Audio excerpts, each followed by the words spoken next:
to my work. Bismillahirrahmanirrahim. Assalamualaikum warahmatullahi wabarakatuh. Waalaikumsalam warahmatullahi wabarakatuh. Perkenalkan Ibu, nama saya Dwi Ramadhani. Ya. Saya dari Universitas Indraprasta PGRI. Ingin mewawancarai Ibu, Bu, karena saya dapat kabar bahwa Ibu guru BK gitu. Nah, kebetulan saya lagi ada tugas nih wawancara. Mata kuliah keterampilan dasar konseli.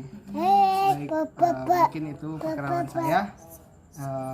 Kalau Ibu namanya siapa, Bu? Tiara Mayastati. Tiara Mayastati. Lalu mengajar di mana, Bu? Di SMA 2. SMA 2. Negeri Kabupaten Tangerang. SMA 2 Negeri Kabupaten Tangerang. Iya. Apa ya yang mau ditanyakan? Mau dipertanyakan nih, Bu. Bagaimana stakeholder yang berlaku di sekolah Ibu yang Ibu ajar di sana? Stakeholdernya. Ya, stakeholder BK-nya, Jadi, strukturnya. Pinjam pinter? Jadi ketika menangani siswa itu tidak langsung BK-nya yang langsung menangani, jadi semuanya itu ada prosesnya ya. Ada prosesnya. Ya, proses yang pertama itu laporan dari mata pelajaran. Setelah dari mata pelajaran, laporan ke wali kelas. Wali kelas. Kemudian setelah wali kelas sudah ditangani, misalkan beberapa kali penanganan masih tetap tidak bisa ditangani oleh wali kelas, itu kemudian ke guru BK. BK. Nah, dari guru BK ini itu juga harus melakukan follow up. Tergantung follow upnya mau ada follow up pertama, ada kedua, ada ketiga. Ketika si siswa itu tetap tidak bisa ditangani, nah kemudian langsung ke pihak kesiswaan atau kepala sekolah. Biasanya Itu struktur itu penanganannya. Itu kalau misalkan untuk masalahnya sendiri, kalau misalkan masalah mengenai kesulitan belajar mungkin masih bisa ditangani oleh BK. Tapi kalau misalkan penanganannya udah misalkan udah terlalu parah ya, kayak narkoba, terus misalkan tawuran, itu udah langsung ranahnya ke kepala sekolah. Jadi yang punya kebijakan untuk memutuskan konsekuensinya itu ya di kepala sekolah tersebut gitu. Kalau stakeholder manajemennya, Bu, manajemen guru BK-nya ada berapa guru di sana? Di sana ada 3 guru ya. 3 guru. Iya, yang pertama 4 Sama guru. Iya, 4 Nggak guru. dihitung, Ibu.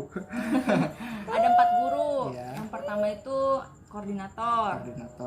Koordinatornya itu namanya Pak Haji Yunus. Haji Yunus. Ya. Haji Yunus. Yang kedua itu yang menangani kelas 10 namanya Bu Arini. Bu Arini. Ya, yang menangani kelas 11 itu saya sendiri, Tiara. Yang menangani kelas 12 itu Pak Jainuddin. Jadi masing-masing angkatan tuh ada yang megang. Iya, jadi mereka punya tupoksinya masing-masing supaya penanganannya juga jadi pas gitu. Kalau mengenai ruangan dan fasilitas untuk guru BK di sekolah Ibu bagaimana? Oh, ada. Ruangan ada, kita punya ruangan sendiri di sana. Kalau misalkan nggak COVID mungkin di sana ya, kita bisa ngeliat langsung ruangannya kayak gimana. Ini karena COVID. Ada itu ruang BK itu tersendiri. Kan kalau misalkan gabung sama guru-guru kan nggak enak ya. Betul. Apalagi menangani. Iya. Gitu. Baik, lanjut Bu ya, pertanyaan selanjutnya. Kalau mengenai tentang penataan arsip dokumen layanan BK atau data siswanya seperti apa, Bu? Nah, jadi kalau misalkan penanganan arsipnya ya, kita itu ada yang namanya layanan BK. Layanan BK, buku layanan BK. Buku layanan itu fungsinya untuk siswa yang ingin konsultasi mengenai karir atau pembelajaran yang berada di sekolah tersebut gitu kan. Terus ada lagi buku kasus. Nah, buku kasus itu ya khusus untuk siswa-siswa yang salah. Terus kita juga menangani kasus, terus apa lagi? terus kita juga punya catatan nih, catatan untuk siswa kayak semacam kehadiran siswa, absensi ya. Dari situ kan kita bisa melihat nih apa namanya tuh, take record apa sih? Ini apa? Data anak-anak. Iya, data siswa, mengetahui data siswa, maksudnya dia itu rajin atau enggaknya ya kita dilihat dari absensi tersebut kan. Terus apa lagi? Banyak sih.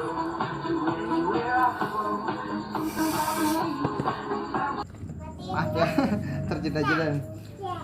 Lalu apakah kendala ibu saat menjadi guru BK di sekolah? Banyak ya kendalanya ya. Nggak Apaan? bisa ditulis. Nggak bisa ditulis. Diungkapkan aja Nggak kali. bisa diungkapkan. Oh, nggak bisa diungkapkan juga. Iya. Kira-kira apa nih? Kesulitannya ya, itu saat kita menghadapi siswa yang memang susah untuk diberikan masukan. Karena kan tidak semua siswa itu kita bisa langsung menangkap hatinya ya. Benar. Karena sulit juga buat Iya. memahami siswa. Ya kadang mereka itu punya pikiran sendiri, sehingga ya apapun, nasihat apapun, saran apapun yang kita kasih tuh Iya. nggak masuk gitu ke dia. Banyak juga kan anggapan bahwa guru BK ini polisinya siswa. Ya itu juga sama kendalanya dari situ. Jadi image BK itu di depan siswa itu rata-rata semuanya jelek ya, anggapannya masih anggapan zaman dulu banget gitu. Jadi kayak polisi sekolah lah gitu Guru kan. BK dulu. Polisi sekolah gitu. Jadi kalau misalkan ketemu mereka, wah ini berarti kasus siswa Anak ini yang bermasalah. siswa ini yang bermasalah nih. Padahal BK ini cuma nanganin siswa-siswa yang bermasalah, padahal enggak juga ya. Masalah itu kan enggak harus yang negatif melulu, padahal masalah juga ada yang positif ya, kayak semacam ya memilih jurusan juga itu pun iya, positif itu. itu pun masalah, cuma masalahnya masalah positif kayak gitu. Itu yang anak-anak yang masih belum mengerti banget gitu kan. Kita udah memberikan penjelasan itu pun tetap aja mereka tolak gitu. Kayak gitu. Karena emang anggapan awalnya udah jelek aja gitu. Ya, Guru padahal BK galak ya. gitu. Tapi alhamdulillah sih sebagian siswa juga ada juga sih yang udah mengerti gitu. Jadi sangat membantu kinerja BK banget lah di situ. Karena tanpa adanya siswa ya BK nggak ada apa-apa. Benar. Nggak ada yang curhat ya. Oke Bu, lanjut nih pertanyaannya, yaitu kesulitan apa yang terjadi saat menangani siswa yang bermasalah? Yang paling sulit tuh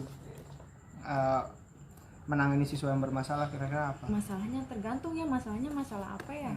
Kalau misalkan masalah kedisiplinan sekolah, mungkin ya itu kedisiplinannya itu Susah untuk dirubah. Susah untuk dirubah. Baik. Iya gitu. Ya, kalau misalkan masalahnya udah kayak semacam narkoba, itu udah lain lagi kan.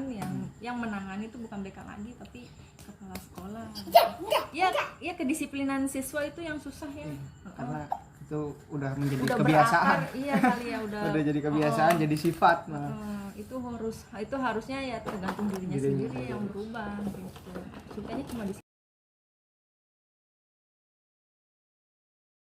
alih tangan kasus yang lain. Iya, ada alih tangan kasus, itu pun harus izin dulu ke konselingnya. Konselingnya bersedia atau enggak gitu. Kalaupun emang dia tidak bersedia, ya jangan dipaksa. Berarti memang masalahnya cuma stagnan, cuma di situ aja. Kalau misalkan dia bersedia, ya berarti berlanjut lah, pindah ke konselor yang berbeda. Perangkat BK-nya itu meliputi dari absensi siswa, terus buku layanan BK untuk siswa, ada lagi itu program tahunan, program bulanan, sama mingguannya.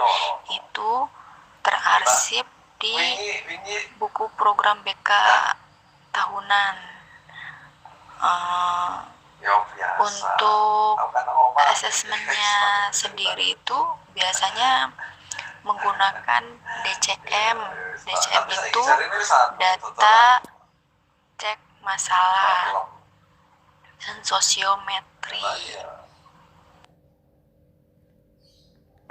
Proses pembuatan program BK itu sendiri biasanya dilakukan setahun sekali, itu menjelang tahun ajaran baru.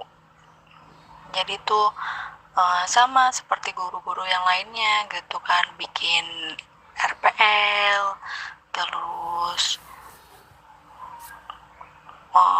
materi apa aja yang mau dituangkan ke siswa. Dan untuk jam BK-nya sendiri sih kita melihat kondisinya ya, karena kan BK di SMA 2 itu tidak mendapatkan jam untuk mengajarkan. Jadi kita ngambil peluang untuk memberikan pelayanan itu sendiri. Biasanya kita curi-curi waktu gitu. Jadi setiap ada kelas kosong itu kita masuk di situ mengisi jam kosongnya. Waktu 2 tahun yang lalu sih BK masih mendapatkan beban jam mengajar ya. Namun setelah itu jam mengajar untuk BK itu ditiadakan karena kan terhalang oleh kurikulum 13 itu kan. Jadi siswa-siswa harus fokus pada peminatannya gitu.